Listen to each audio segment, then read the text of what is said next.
اب یہ ہمارا معمول بن گیا کہ جب والد صاحب آبائی گاؤں چلے جاتے، راحیلہ بھائی سے ہی پڑھتی تھی۔ مجھے نہیں خبر کب دونوں ایک دوسرے کے نزدیک آ گئے کہ اب آدھی رات کو اپنے کمرے کا گلی والا دروازہ کھول کر وہ ہماری بیٹھک میں آ جاتی۔ اس نے دستکاری اسکول بھی خیر آباد کہہ دیا تھا، اس کا بھی کورس مکمل ہو گیا تھا۔ جس رات راحیلہ کو آنا ہوتا وہ شام کو ہی کھڑکی سے اشارہ کر دیتی تھی۔ ساحر بھائی کے امتحان ہو چکے تھے، رزلٹ بھی آیا تو ان کو ملازمت مل گئی۔ شام کو دفتر سے لوٹے تو راحیلہ کو کھڑکی میں دیکھا۔ اس نے بھائی کو اشارہ کیا۔ اس کے پیچھے اس کی چچا زاد کھڑکی میں کھڑی تھی، جس نے دونوں کو ایک دوسرے کو اشارہ کرتے دیکھ لیا تھا۔ دوسرے روز وہ عورت ہمارے گھر آئی اور میری والدہ کو سارا ماجرا کہہ دیا۔ بھائی جب دفتر سے آئے تو امی ان پر برس پڑیں۔ ساحر آخر تم چاہتے کیا ہو؟ جانتے ہو کہ راحیلہ ایک یتیم لڑکی ہے اور بہت دکھی ہے، پہلے ہی اس کے گھر میں اس کے لیے کوئی جگہ نہیں ہے۔ خدا کے لیے اس خطرناک کھیل سے باز آ جاؤ۔ اگر اس کی چچا زاد بہن نے اس کی سوتیلی ماں سے شکایت کر دی تو راحیلہ کے لیے زندگی بہت مشکل ہو جائے گی۔ وہ ظالم عورت اس بیچاری کو کھڑے کھڑے گھر سے نکال دے گی، پھر بتاؤ اس کا کہاں ٹھکانہ ہوگا؟ تم اس سے شادی نہیں کر سکتے، تمہاری منگنی ہو چکی ہے۔ تمہارے ابا تمہارے ٹکڑے کر دیں گے مگر یہ منگنی نہیں ٹوٹ سکتی۔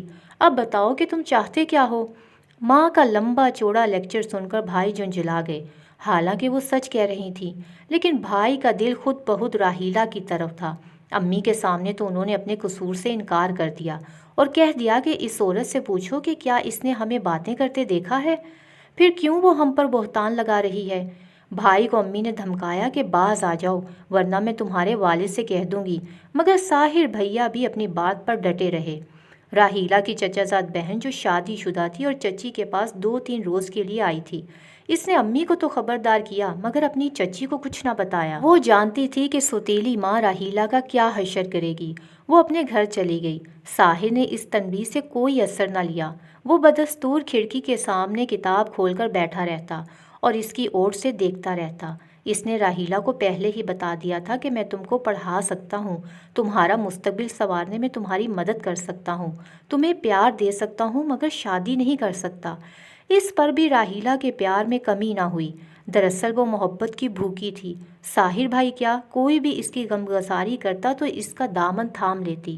وہ متواتر رات کو بھائی کی بیٹھک میں آتی رہی۔ ایک رات وہ حسب معمول بھائی کی کھڑکی کے پاس آئی تو اس کی ماں نے اسے دیکھ لیا اور میرے بھائی کو نہیں دیکھا۔ وہ اپنے بستر پر لیٹے رہے کیونکہ ساتھ والی چارپائی پر اس رات گرمی کی وجہ سے ابا جی لیٹے ہوئے تھے۔ بھائی نے ہاتھ کے اشارے سے اسے واپس جانے کو کہا۔ وہ مڑی، اپنے پیچھے ماں کو دیکھا اور واپس گھر چلی گئی۔ رات کو ماں نے اسے نہ جانے کیا کیا باتیں سنائیں۔ صبح وہ پھر کھڑکی میں آئی۔ اس کی ماں سو رہی تھی۔ ابا جی بیٹھک سے گھر میں آ گئے تھے۔ راحیلہ نے ساحر کو بتایا کہ ماں آج ہمارے رشتہ داروں کو بلانے جائے گی، نہ جانے کیا ہنگامہ ہونے والا ہے، تم جلدی بندوبست کرو ورنہ میں مر جاؤں گی۔ بھائی نے اسے محض تسلی دی۔ دوسرے دن اس کے گھر میں بہت شور شرابہ ہوا۔ میرے والد صبح ہی گاؤں روانہ ہو گئے تھے، اس لیے بات میرے والد تک نہ پہنچی۔ ساحر بھی ڈیوٹی پر چلے گئے تھے۔ جب وہ گھر واپس آئے تو گھر میں اینٹیں آئی ہوئی تھیں۔ میری بہن نے بتایا کہ تمہارے کرتوتوں کی وجہ سے کھڑکی چنی جا رہی ہے۔ ابا جان آئے تو پڑوسن نے ہمارے گھر آ کر بہت ہنگامہ کیا۔ ابا نے بھائی کو گھر سے نکال دیا۔ وہ ایک دوست کے گھر چلے گئے جو کہ کرائے پہ رہتا تھا۔ بھائی نے دفتر سے 2 دن کی چھٹی لی۔ ادھر راحیلہ کے ساتھ اس کی سوتیلی ماں نے بہت برا سلوک کیا، سارے محلے میں اس کو بدنام کر دیا، مگر ہماری ماں تو سگی تھی۔ وہ بھائی کو سمجھانے ان کے دوست کے گھر چلی گئیں۔ کہا کہ تمہارے والد نے غصے میں آ کر تم کو گھر سے نکلنے کا کہہ دیا تھا، تم واپس چلو اور باپ سے معافی مانگو۔ ماموں بھی امی کے ساتھ تھے۔ انہوں نے بھی سمجھایا کہ ماں باپ کا دل نہیں دکھانا چاہیے، لیکن مجھے تو راحیلہ کا زیادہ دکھ تھا اور یہ بات ساحر بھائی کو بھی بری طرح تڑپا رہی تھی کہ نہ جانے اس کی ماں نے اس پر کتنے ستم ڈھائے ہوں گے۔ بھائی گھر تو نہیں آئے لیکن وہ بے سکون تھے، ان سے رہا نہ گیا اور ایک رات وہ راحیلہ کے کمرے کی کھڑکی کے پاس میں آ کر کھڑے ہو گئے۔ وہ بھی جاگ رہی تھی اور رو رہی تھی۔ بھائی نے کھڑکی پر انگلی سے ہلکا سا محض کھٹکا کیا تو راحیلہ نے جھٹ کھڑکی کھول دی۔ اس نے سرگوشیوں میں بتایا کہ اس کی ماں نے اس کے ساتھ بہت برا سلوک کیا ہے، حتیٰ کہ سوتیلے ماموں نے بھی اسے مارا پیٹا ہے۔ یہ کہہ کر وہ زاروں قطار رونے لگی۔ اس وقت ساحر کو خیال آیا کہ جب یہ لڑکی میری خاطر اتنی بدنام ہو گئی ہے تو پھر کیوں نہ میں ہی اس سے شادی کر لوں۔ باپ نے تو مجھے گھر سے نکال ہی دیا ہے۔ یوں اس نے کھڑے کھڑے بغیر سوچے سمجھے عجیب و غریب فیصلہ کر لیا کہ میں اسی وقت راحیلہ کو لے کر کہیں دور نکل جاؤں گا۔ اس نے راحیلہ سے کہا کہ ایک جوڑا اٹھا لو اور برقع اوڑھ لو، یا پھر ایسے چادر ہی لپیٹ کر باہر نکل آؤ۔ میں آج صبح پھوٹنے سے پہلے ہی تم سے نکاح کر لوں گا۔ راحیلہ بھی زندگی سے تنگ تھی۔ گھر والوں کے سلوک نے اس کی روح کو گھائل کر دیا تھا۔ وہ گھر سے نکل کھڑی ہوئی۔ نہ اس نے کچھ سوچا اور نہ ہی میرے بھائی نے، جبکہ اس وقت اس کی جیب میں 1000 روپے تھے۔ یہ دونوں سیدھے ریلوے اسٹیشن چلے گئے۔ رات کی گاڑی لاہور جا رہی تھی۔ انہوں نے ٹکٹ لیا اور اس میں سوار ہو گئے۔ جب گاڑی شہر کی حدود سے کچھ دور نکل آئی تب عقل نے جھنجھوڑا اور بھائی نے سوچا کہ یہ میں نے کیا کیا، میری منزل کیا ہے اور میں کہاں جاؤں گا۔ وہ سوچوں میں گم تھے۔ راحیلہ کا سوتیلا ماموں پولیس آفیسر تھا۔ یہ لوگ یقیناً میرا پیچھا کریں گے اور مجھے کہیں کا نہ چھوڑیں گے۔ اب بھیانک انجام سامنے تھا، کہیں جائے پناہ نہ تھی۔ راحیلہ بھائی کے ساتھ دبکی بیٹھی تھی۔ اس کے چہرے پر سکون تھا۔ وہ دنیا، مافیا اور اپنے انجام سے بے خبر سو رہی تھی۔ وہ بھیا کے ساتھ سے شاید یہ سمجھ رہی تھی کہ اس کے دکھ تمام ہوئے اور اب اس کا کوئی کچھ نہیں بگاڑ سکے گا۔ وہ عورت تھی جس کو بزدل کہتے ہیں، مگر ہمت والی نکلی۔ جب ساحر نے اسے پکارا تو اس نے اس کا ساتھ دیا اور اس کی آواز پر اپنی مشکلات اور ناگواریوں کے باوجود لبیک کہا۔ اور بھائی جو ایک مرد تھا، آنے والی مشکلات کے خیال سے اس کی مردانگی نے ہتھیار ڈال دیے۔ اور جو ہی اگلے اسٹیشن پر گاڑی رکی اور اس نے راحیلہ کو محو خواب پایا تو مستقبل کے اندیشوں سے ڈر کر اس کو تنہا راستے میں چھوڑ دیا اور خود گاڑی سے اتر گیا۔ گاڑی روانہ ہوگی اور اس میں وہ بے خبر مسافر بھی گیا جس کی منزل ساحر بھائی تھے، جن کے بغیر یہ لڑکی بالکل تنہا اور بے سہارا تھی، جس کے پاس پھوٹی کوڑی بھی نہ تھی۔ وہ بالکل خالی ہاتھ تھی۔ اب آگے کی سنیے۔ بھائی نے مجھے بتایا کہ وہاں سے وہ سیدھے لاری اڈا آئے اور صبح ہونے سے پہلے ہی واپس اپنے دوست کے گھر پہنچ گئے جہاں وہ رہ رہے تھے۔ صبح ہی صبح ہمارے والد ماموں اور راحیلہ کے ماموں وہاں غصے میں دروازہ پیٹ رہے تھے۔ بھائی کے دوست نے اٹھ کر دروازہ کھولا۔ بھائی اس وقت اداکاری سے آنکھیں مل رہے تھے۔ وہ ان کو دوست کے مکان پر پا کر ہکا بکا رہ گئے کہ یہ تو یہاں ہے، پھر راحیلہ کہاں گئی؟ سبھی ایک دوسرے کو حیرت سے دیکھ رہے تھے اور ساحر بھائی انجان بنے کھڑے تھے۔